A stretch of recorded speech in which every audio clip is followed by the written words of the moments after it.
어떤 성격입니까? 바위돌처럼 말이 없고 감정이 없지요.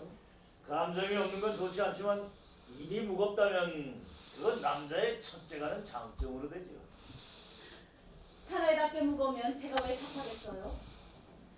그러다가도 별치 않은 일을 엄지를 잡아서 구정물 같은 욕설을 막 들씌우지요. 판사동지, 저를 도와주세요. 저는 그 사람과 정이 없이 사는 지 오래됐어요. 직장과 주위 사람들 보기가 부끄럽고 딸의 걱정 때문에 재판소에 오지 못했어요.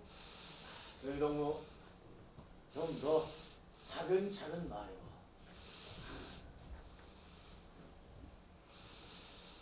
전 그 사람하고는 생활 리듬이 통 맞지 않아요. 리듬이란? 전 음악 소로로 표현하고 싶어요. 판사동지, 생각해보세요. 꽹과리 소리와 고요한 탄소 소리가 화음이 맞겠어요? 그런 이중창은 구성할 수 없지 않겠어요? 예술 작품에서야 그렇겠지. 가정생활에도 그런 불협화음이 있으면 고통만 주어요. 남편은 저를 아주 경멸합니다. 인간적으로 말이에요. 나중에 옷차림까지 비난하지요. 우리 극장 동무들이 집에 찾아오면 문을 닫고 옷방으로 올라가던가 아예 나가버립니다. 그런 사람과 어떻게? 남편이 얌전한 아내한테 덮어놓고 그럴 수 없겠죠. 무슨 불만이 있었겠는데 그걸 말해보시오. 아내를 선방으로 가공직장에 취직시켰는데 아니 노래를 잘 부르려고 아내의 소문이 자자하게 났습니다. 아내는 공장 예술소조에 망라되었습니다. 신혼생활의 첫 2해가 지나가고 딸이 태어났습니다. 어느 날 저녁 집에 돌아온 아내는 말이 없었습니다. 저는 아내의 어두운 심정을 느끼면서도 선뜻 묻지 않았지요. 저녁상을 물린 뒤 사이문을 열어놓은 옷방에서 책상을 마주하고 도면을 골똘히 들여다보고 있었습니다. 저 이보세요. 어서 말하오. 저 부부간이 다 선반을 하는 게 좀 별나지 않아요? 누가 뭐라고 하오? 아니, 그저 내 생각이에요. 솔직히 말하오. 난 선반을 그만두었으면 해요. 인도. 그런 것도 있지만 가수가 되고 싶어요. 당신은 공장 예술소조에서 노래를 부르지 않소? 석추는 말을 쏟아놓고 나서 실언했음을 깨달았다. 아내는 전문 가수가 되고 싶어하는 것이다.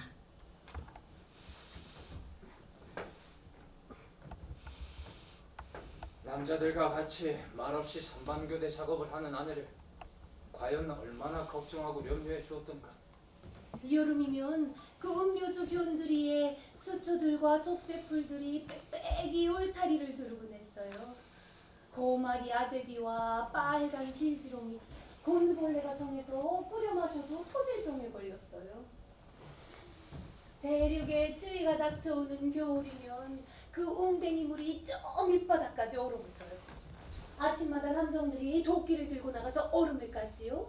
그러면 어머니들이 보치에 얼음 조각들을 감아다가 가마 안에 쏟아놓고 불을 뗐어요.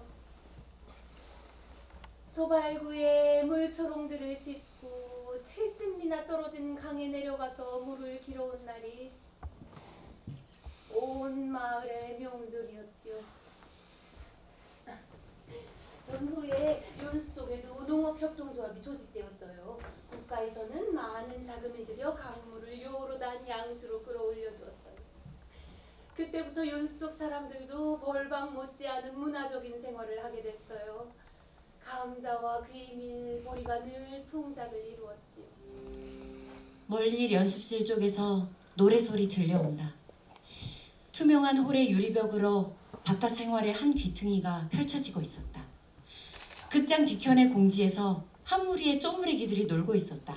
호남이 또래들이었다. 그런데 아무리 살펴보아야 호남이를 볼 수 없었다. 애가 이젠 동무들과도 놀지 않는구나. 남편과 언쟁했을 때는 딸애마저 귀찮아져 제멋대로 놀도록 늘 내쳐두었었다. 그런데 재판소에 다녀온 요즘에 와서 유별나게 마음이 약해지고 모송해가 강하게 솟구쳐 올랐다. 불쑥 어제 저녁 일이 떠올랐다. 극장에서 돌아오니 사촌 오빠가 집에 와 있었다. 채림은 호남이에게 단팥 속을 넣은 계란빵을 한알음 안겨주었다. 너 얼굴색이 말이 아니구나. 아, 세강경. 내 재판소에 갔더랬다. 그래서요? 석춘이 그 사람도 이혼을 하겠다고 판사를 만났더구나. 알아요. 판사가 이 사람이 좀 까다로워 보이는 데가 있어도 그만하면 무난할 것 같다. 이혼시킬 게다. 근데 너는 왜 그 모양이냐? 정작 이혼하자니 생각이 많은 게구나. 호남이가 불쌍해요. 그리고 석춘이 그 사람도 불쌍하고? 내 그 10억짜리 마른 인정 때문에 몇 해 전에 갈라질 것도 용단을 내리지 못했지. 마음을 독하드먹어라. 발전해보겠다는 속궁냥이나 지성이 없는 그런 사람과 한 일을 붙어 살아야 네 신세만 망친다. 이혼한 다음엔 내가 석춘이보다 10배는 나은 사람을 얻어주겠어. 우리 아버지 소리를 하지 말아요. 우리 아버지 나쁜 사람이 아니에요. 꽤 도담한데 보르장머리 없는 녀석. 호남아, 그러면 못 써. 가라요. 빵을 가지고. 땡! 넌 친척도 몰라보니? 친척인데 왜 어머니 보고 아버지랑 살지 말라고 해요? 거야, 응? 거야. 네 어머니, 아니 네 아버지가 어머니랑 싸우니까 그렇지, 싸우니까. 침. 호남이는 말문이 막혔다. 억울하고 분김을 사귀지 못해선지 눈물이 그렁해서 채림을 노려보았다. 채림, 어서 앉으세요. 고기 다 식어요. 당신도 함께. 자, 반찬이 요란하구만. 드럼나물, 햇고사리 이런 걸 뜯을 시간이 다 있었어? 연수도 고향 사람들이 줄 거예요. 단으로 묶어서 자동차에 막 실어주지 않겠어요? 창밖에서는 봄날의 어스름이 깃을 펴기 시작했다. 봄바람은 잠들고 싶지 않은 모양이다. 대륙의 먼 산발과 골짜기와 들판을 달려오고도 피로하지 않은 것 같았다. 은옥이는 설거지를 끝내고 그동안 밀린 옷가지들을 깨끗이 빨아놓았다. 웃방 온실의 모종 화분들을 일일이 관찰하고 보살펴주고 나니 시간이 퍼그나 갔다. 그때까지도 정진우는 탁상등 밑에 책들과 원고지를 펼쳐놓고 있다. 은옥이는 남편의 뒤에 소리 없이 다가가 남편의 든든한 어깨 위에 조용히 손을 올려놓았다. 논문이에요? 아, 그 비슷한 글이요. 법학 논문집에 써내려는데 어디 잘 돼야지. 아, 비평 좀 해주겠어? 아이 참. 이번 일요일도 원고를 쓰시겠어요? 글쎄. 일요일은 좀 쉬세요. 낮에는 유원지에서 보트를 타고 공원과 강한 유보도를 거닐자요. 저녁엔 영화관에 가고. 신혼부부 많지나 계획이 요란하구만. 당신은 우리가 50곡에 나이가 종소생활에 무슨 방해가 돼요? 마음만 젊으면. 젊었지. 우리 어떻게 보셨어요, 여러분? 북한 소설 연극을 보니까 제일 크게 드는 생각이 어떤 생각이 들으셨어요?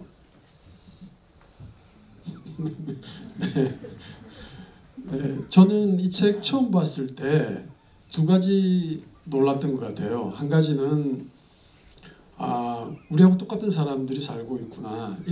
일상이 우리하고 똑같구나. 그 깜짝 놀랐고, 또 한 가지는 말이 우리가 잃어버린 그런 따뜻함이나 아름다움이 많이 남아있구나. 말이 많이 다를 줄 알았어요. 굉장히 많이 다를 줄 알았는데 굉장히 비슷한 말들이 아직 살아있는 걸 느껴서 역시 같은 말을 쓰는 민족이구나 하는 걸 크게 느꼈거든요. 이 두 가지가 저한테 가장 크게 와닿았던 부분인 것 같아요. 그래서 좀 이따 나오실 텐데 실제 북이탈 주민이신 그 배우분이 같이 하셨거든요. 마지막에 이제 그 해설로 나오신 분이 사실 실제 북이탈 주민이세요.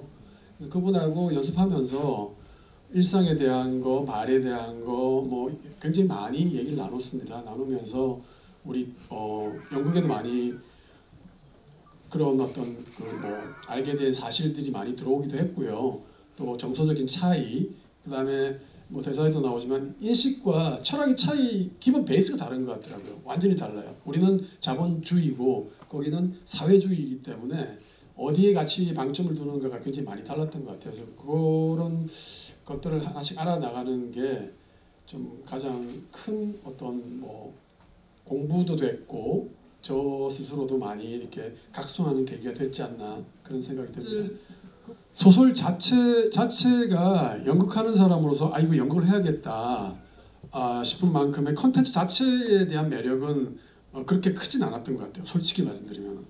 근데 단지 이 북한 소설을 남쪽에 소개하는 것 자체가 큰 의미가 있겠다 싶었던 게 아까 말씀드린 대로 제가 그런 느낌들을 받았기 때문에 북과 남은 굉장히 다르고 일상도 우리 같은 일상을 살지 않을 거라는 그런 편견과 선입견이 있었던 것 같아요. 근데 그게 깨주는 역할을 해주더라고요, 소설이. 그래서 이 소설은 남쪽에 꼭 소개가 되고 공유가 되어야겠구나. 그러니까 작품의 퀄리티나 완성도에 대한 느낌보다는 그 지점이 제일 컸던 것 같아요. 그리고 이게 소설화 됐을 때 이 소설의 곳곳에 남아있는 말의 아름다움이 있잖아요. 우리가 잃어버린 아름다움들이 많이 남아있는데 그런 것들이 작품의 또 하나의 어떤 그 축이 될 수 있겠구나 생각이 들어서 솔직히 좀 고민이 되긴 했거든요. 이야기 자체가 별 게 없잖아요. 스토리가 뭐 갈등 상황이 뭐 사랑과 영이 너무나도 혼에 빠진 이야기고 또 사실 좀 올드하기도 하고 약간 감상적인 것도 있고 해서 이게 연극으로 갔을 때 과연 사람들이 좋아할까 이런 고민을 솔직히 좀 하긴 했었습니다. 했는데 그래도 이 소설이 남한에 소개되는 것 자체가 큰 가치가 있겠구나 생각이 들어서 시작을 했던 것 같습니다. 제가 그 결혼을 했고 결혼한 지 5년이 다 넘어선가 꽤 돼서 아이를 낳았어요. 제가 지금 제 아이가 7개월이 되었는데 아들이 저희 집은 문화가 굉장히 많이 섞여 있거든요. 이제 집에 뭐 북한 음식, 남한 음식 다 먹고 있고 막 그런데 가장 배우로서 연기를 하면서도 그렇고 그 김보미 자신도 그렇고 가장 안타까운 부분은 제가 제 아이한테 제 고향을 보여줄 수 없다는 게 좀 속상한 부분인 것 같아요. 그래서 연기할 때 사실 마냥 연기하기에 좀 어려운 대사였습니다. 그래서 그 부분 짚어주셔서 너무 감사드리고요. 인물이 이 해설이라는 인물이 가려고 하는 이유는 행복이라는 그런 어떤 큰 가치도 있겠지만 자기 아이한테 자기의 고향을 보여주고자 하는 의지가 있어서 그렇게 이제 대사가 나온 것 같고요. 그리고 저도 개인적으로 방법이 있다면 아이한테만큼은 제가 어떤 곳에서 전 강원도 원산에서 왔거든요. 원산은 아침 노을이 정말 아름다운 곳이에요. 제가 본 곳 중에. 예. 그 아름다운 노을을 제가 평생 그 20대 될 때까지 보고 자란 걸 한번 보여주고 싶은 마음이 사실 큽니다. 그래서 할 때 공감도 많이 되고 마음 한켠이 많이 아린 상태로 했던 것 같아요. 감사합니다. 교류가 끊긴 게 문재인 정부 때 굉장히 교류가 활성화되면서 그렇게 최근 작품들에 대해서도 리서치를 좀 많이 하기도 했는데 사실 아직 북한 작품 중에서 그 이데올로기가 들어가 있지 않는 작품이 그렇게 많지는 않더라고요. 많이 이렇게 초이스하고 찾아보기도 하고 했는데 이 작품은 굉장히 해외에서도 유명하기도 했고 이데올로기 색깔도 전혀 안 들어가 있고 우리 일상도 많이 나오고 해서 이 작품을 선택하게 됐거든요.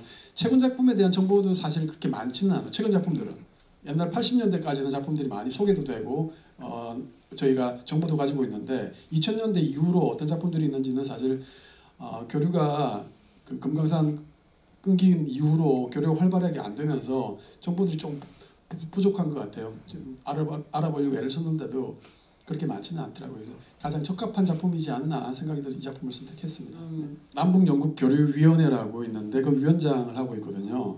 2017년 겨울에 사실 그 김정은하고 트럼프하고 전쟁을 막 할 듯이 할 때 그때 제가 이제 광장에서 그때 블랙팬터 한 이후에 어떤 그런 어떤 사회적인 연대 활동을 많이 할 때였는데 그때 그런 생각이 들더라고요. 진짜 전쟁이 일어날 수도 있겠구나. 전쟁이 일어나면은 이때까지 그렇게 연대 활동을 해왔던 가치들, 민주주의, 뭐 성소수자, 소수자, 뭐 약자들의 어떤 뭐 모습, 노동자 이런 것들에 대해서 추구했던 가치가 한 방에 다 날아가겠구나 그런 생각이 들더라고요. 그래서 지금 제일 먼저 시급하게 조금 해야 될 게 남북 교류, 예술인들이 먼저 앞장서서 교류에 앞장서야겠구나. 민간인들이 정치적으로 경색돼 있었으니까 그 당시 그런 생각이 들어서 시작을 했었어요. 그러다 보니까 이제 뭐 스터디도 많이 하고 작품도 많이 읽게 되고 그들을 알아야 하니까 전혀 모르는 상태에서 그렇게 관심을 가지게 됐던 것 같습니다.